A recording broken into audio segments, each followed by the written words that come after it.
کنویں میں گرے، پورا محلہ پریشان ہو گیا، ارے بھائی بچہ گر گیا، بچہ گر گیا، بچہ گر گیا۔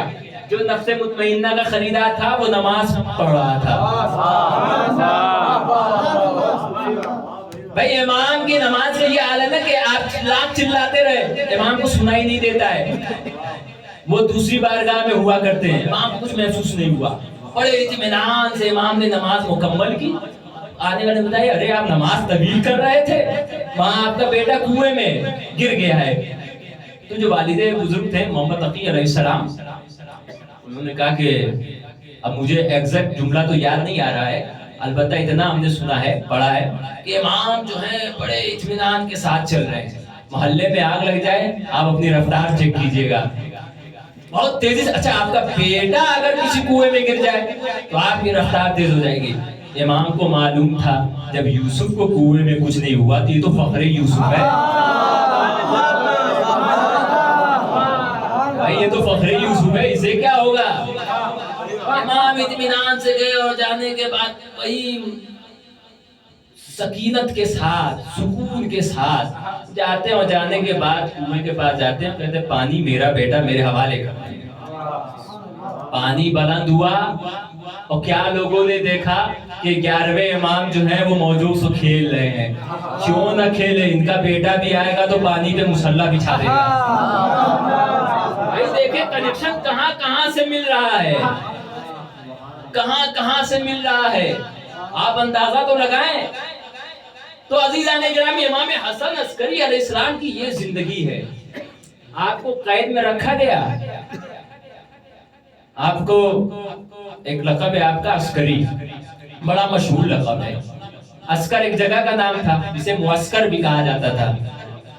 کیوں کہا جاتا تھا میں نے شروع میں عرض کیا، کیونکہ وہ فوجیوں کی چھاونی ہوا کرتی تھی، بعد میں جو ہے وہ امام سے منسوب ہو گیا، امام سے منسوب ہو گیا۔ ایک واقعہ اور بھی، 2-3 واقعے میں یاد کر کے آیا تھا، لیکن وقت جو ہے میرے خیال سے بہت زیادہ ہو گیا ہے، گھڑی بھی نہیں چل رہی ہے۔ صلوات پڑھیں پر محمد و آل محمد۔ اللہم صلی علی محمد و آل محمد۔ بس عزیزان گرامی، ساری بات کو سمیٹ رہا ہوں یہاں پر۔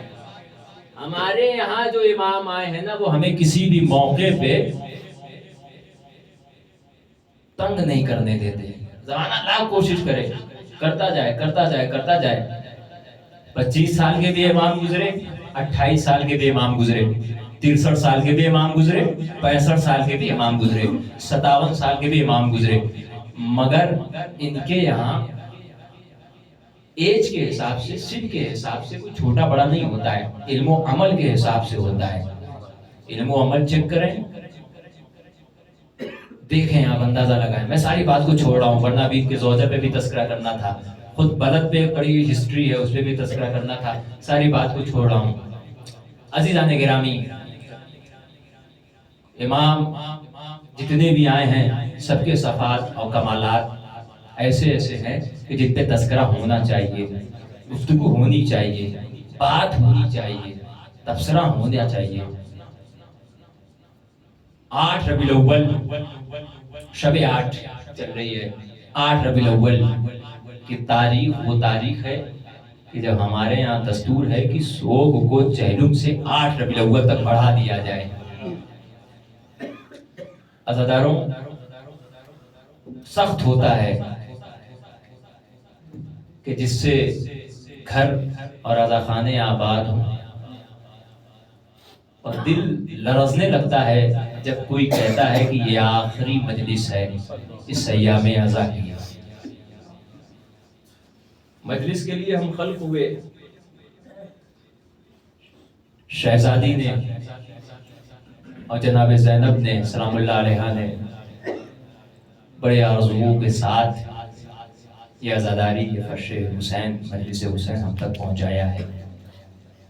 عزاداروں میں شروع میں یہ جملہ کہہ دیتا ہوں کہ شہزادی فاطمہ زہرا سلام اللہ علیہا کا لقب ہے ام الائمہ، اماموں کی ماں۔ ماں کا کام کیا ہوتا ہے؟ جب بیٹے کے لیے مجلس برگزار ہو تو پہنچ جاؤ پرسہ لینے کے لیے۔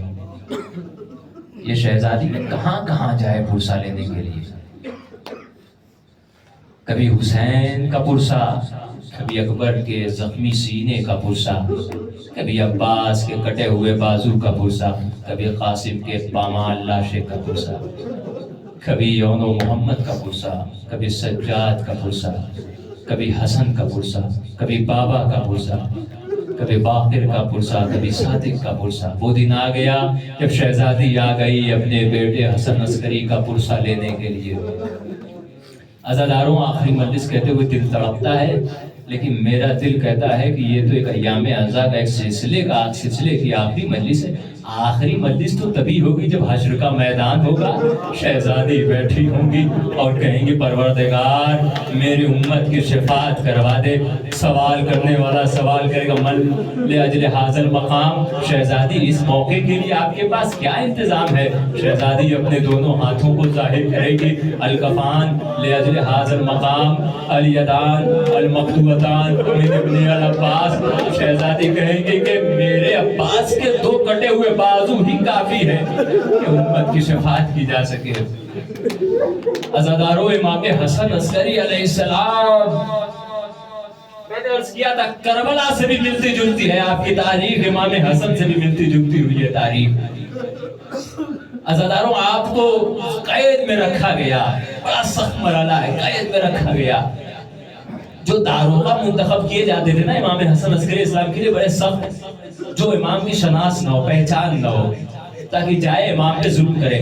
میں خطیب کا جملہ سن رہا تھا، بڑا خطرناک جملہ ہے، آپ عزادار مجھے معاف فرما دیں گے۔ ایسا لگتا تھا کہ امام حسن عسکری اسلام پہ ظلم کیا جا رہا تھا کہ اگر یہ نہ رہا تو کس پہ ظلم کیا جائے گا، اگر یہ چلا گیا تو پھر ظلم کس پہ کیا جائے گا۔ وہ سخت مشکل، وہ مصیبت آپ پہ رکھی گئی۔ عزاداروں، داروغہ نے جب دیکھا، داروغہ سے کہا گیا تھا کہ امام کو جو ہے وہ تکلیف دینا، ہر وقت تکلیف دینا۔ وہ کہتا ہے اپنے بادشاہ سے کہ میں امام کو کیسے تکلیف دوں؟ دن میں آتا ہوں تو وہ روزے کی حالت میں ہوتے ہیں، رات میں آتا ہوں تو ان کا سر سجدے سے نہیں اٹھتا ہے۔ عزاداروں، ایک چاہنے والے نے امام حسن عسکری اسلام کو کھانا پتہ کیا دیا جاتا تھا؟ روٹی اور پانی دیا جاتا تھا، صرف روٹی اور پانی دیا جاتا تھا۔ امام 6 سال اسی میں گزارا کر رہے تھے۔ عزاداروں، زندان میں قید ہونا تھوڑی دیر کے لیے سمجھا جا سکتا ہے، مگر سخت ہوتا ہے اس کے لیے جو اپنے گھر میں ہی قید ہو جائے۔ عزاداروں، کنیزیں جو تھی وہ بار بار آتے تھے، دائیاں آتی تھی، رونے کا ایک ماحول برپا ہو جاتا تھا۔ ایک چاہنے والے نے سنا کہ میرے امام کو اتنا کم کھانا دیا جاتا ہے، اس نے 5 انار داروغہ کو دیا، دینے کے بعد کہا سنا ہے میرے امام کو بڑا کم کھانا دیا جاتا ہے، کمزور ہو گیا ہوگا، 5 انار لے کے چلے جاؤ، میرے امام کو جا کے دے دینا۔ عزاداروں، ایام اعزا کا آخری رات ہے، مولا ہم سب سے رخصت ہونے والے ہیں۔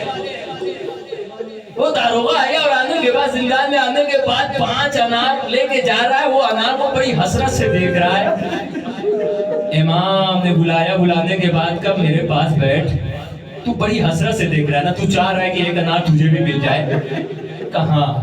کہا کہ لے، ایک انار داروغہ کو دیا، کس کو دیا؟ جس کو رکھا گیا ہے کہ اس پہ ظلم کرے، مصیبت ڈالے۔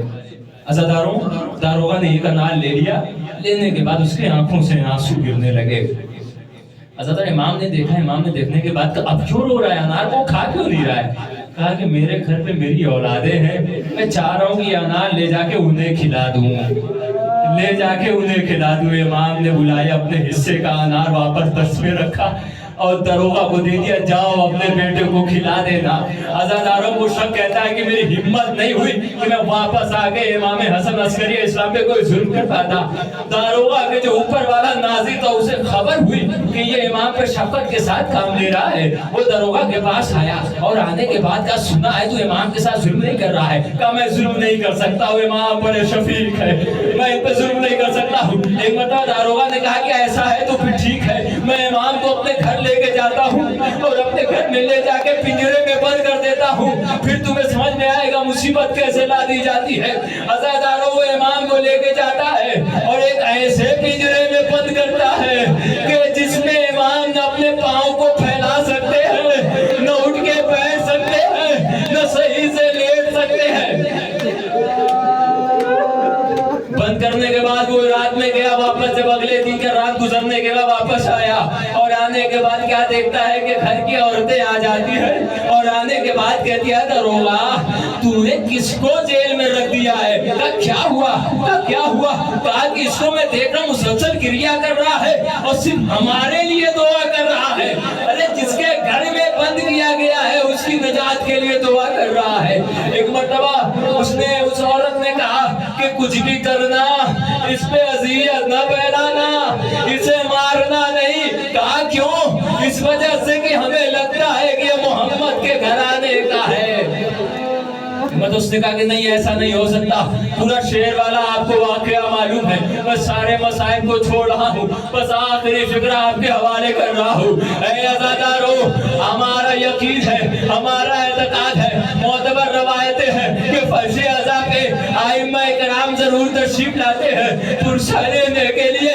آج ہمارا وقت کا امام یتیم ہو گیا ہے, وہ پرسہ لینے کے لیے ہمارے بیچ آیا ہوا ہے. آؤ حسن عسکری کے جگر کے ٹکڑے کا پرسہ پیش کرو. وہ وقت آ گیا, حسن کو زہر دے دیا گیا.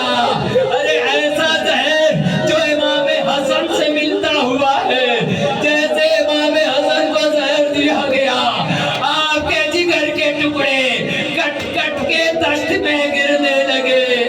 ارے امام حسن عسکری کے بھی جگر کے ٹکڑے دشت میں کٹ کٹ کے گر رہے ہیں. ایک مرتبہ امام نے آواز دی, الاتاش الاتاش, کربلا میں پہنچ گیا. ارے آخری وقت تھا, امام کو پیاس کا احساس ہوا. ارے بارہویں امام آتے ہیں, کوزے کو دیتے ہیں. امام حسن عسکری میں تاب نہیں رہتی ہے کہ کوزے کو اٹھانے کے بعد سیراب ہو سکے. ایک مرتبہ بارہویں امام نے کوزے کو اٹھایا. ارے بیٹا اپنے باپ کو پانی پلا رہا ہے, بیٹا اپنے باپ کو پانی پلا رہا ہے.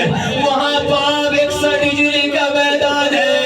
ارے بیٹے کو لے کر گیا ہے, کوئی پانی پلا دے. سکینہ شمر سے کہتی ہے پانی پلا دے. ارے مگر کیا ملتا ہے؟ وہی تعزیہ دے, وہی تماچے.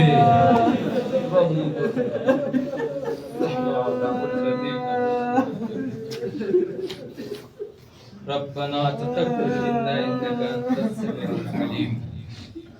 بار اللہ تجھے محمد والے محمد کا واسطہ ہماری اس قلیل عبادت کو قبول مقبول فرما.